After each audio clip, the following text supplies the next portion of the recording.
वह साहब ये गज़ल आज की नहीं, कोई 30-35 बरस पहले मैंने ये गज़ल लिखी थी, जिसका आज क्या मिसाल है, क्या तमसील है, ये मुझे नहीं मालूम।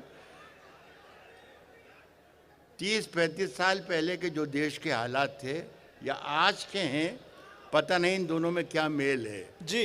कि अब मैं भूल भी गया था, पढ़ना भी छोड़ दिया था, सारी दुनिया में सुनाई, लेकिन भूल भाल गया था।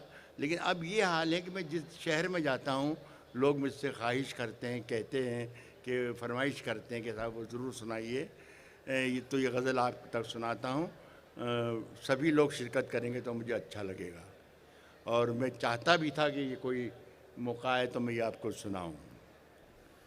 सुनिए दोस्तों कि अगर खिलाफ है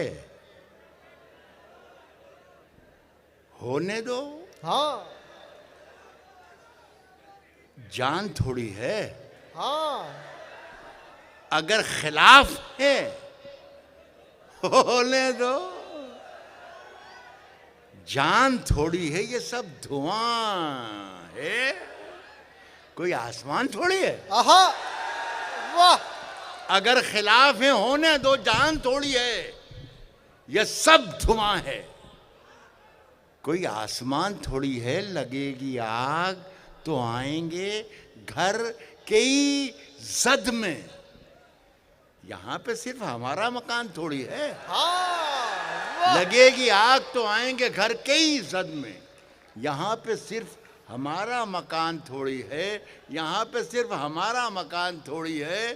साहब जो आज साहिब मसनद हैं,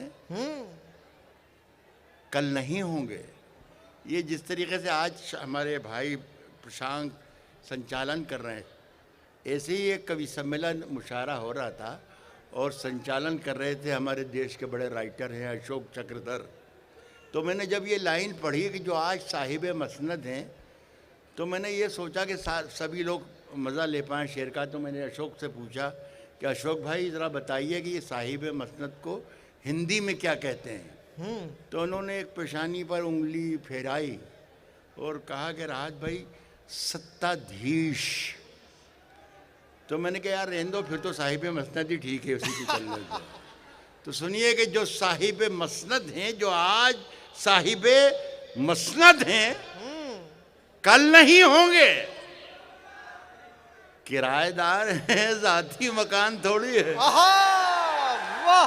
जो आज साहिब मसनद हैं, कल नहीं होंगे। एक दोस्तों एक छोटी सी बात बताना चाहूँ, आखिरी शेर इसके बाद मैं पढ़ूंगा, इसके बाद एक शेर और पढ़ूंगा। एक बात बताना चाहता हूँ कि एक पिछले दिनों एक वीडियो ऑडियो वायरल हुआ, केरल से कहीं से आया था।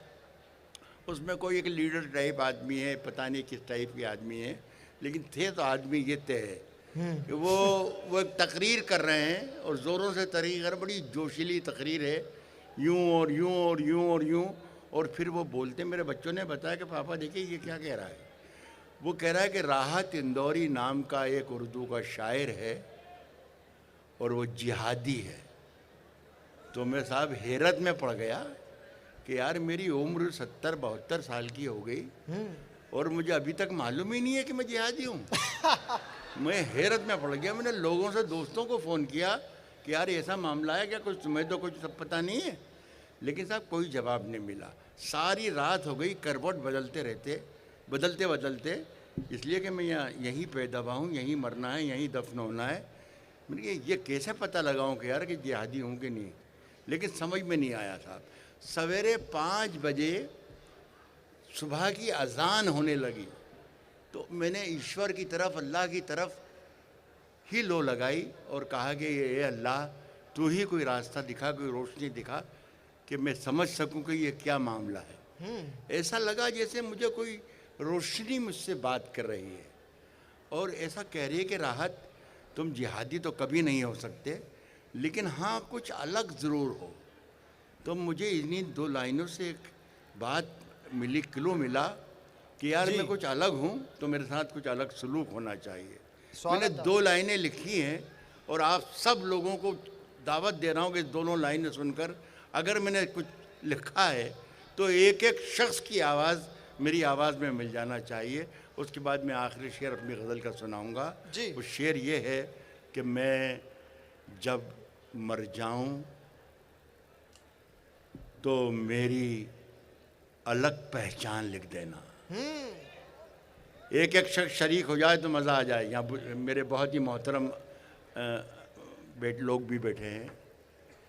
अगर मैं जब मर जाऊं तो मेरी अलग पहचान लिख देना। सुने मेरठ वालों, मैं जब मर जाऊं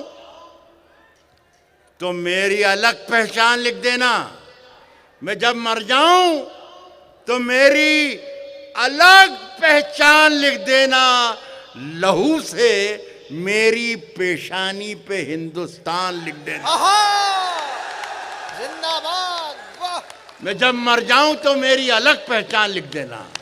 लहू से मेरी पेशानी पे हिंदुस्तान लिख देना। मैं वहीं पर आ रहा हूँ जहाँ फिर गज़ल छोड़ी थी कि ये साहिब मसनद हैं, कल नहीं होंगे, किराएदार हैं, ज़ाती मकान थोड़ी है। शेर मेरा, मुझे अफसोस दुख ये होता है दोस्तों कि मेरा ये शेर जहाँ जहाँ ये चल रहा है एहतजाज, वहाँ वहाँ का बैनर बन गया। लेकिन अफसोस ये है, दुख ये है कि इस शेर को लोगों ने एक मुसलमान का शेर बना दिया। ना ये शेर मुसलमान का है, न ये शेर हिंदू का है, बल्कि हर उस हिंदुस्तानी का शेर है जो अपने वतन के लिए, अपनी मातृभूमि के लिए, अपनी सरजमीन के लिए हर वक्त सीना खोलकर खड़ा है, जान देने के लिए। ये शेर उसका है। मैं जो सुना रहा हूँ आप सब दोस्तों को, और इजाज़त चाहूँगा। किराएदार हैं, ज़ाती मकान थोड़ी है, अगर खिलाफ है होने दो, जान थोड़ी है। ये सब धुआं है, कोई आसमान थोड़ी है। सुने के सभी का खून है शामिल यहाँ की मिट्टी में। सभी का खून है, हिंदू, मुस्लिम, सिख, ईसाई, जो लोग रहते हैं, जितने लोग इस देश में रहते हैं, सब ने इस देश को आज़ाद किया है। सबका खून यहाँ शामिल है। सभी का खून है शामिल यहाँ की मिट्टी में। किराएदार हैं, ज़ाती मकान थोड़ी है, सभी का खून है शामिल यहाँ की मिट्टी में। किसी के बाप का हिंदुस्तान थोड़ी है। बहुत बहुत शुक्रिया, बहुत बहुत। मैं चाहता हूँ एक बार जोरदार तालियों से आप इस कार्यक्रम का समापन करें।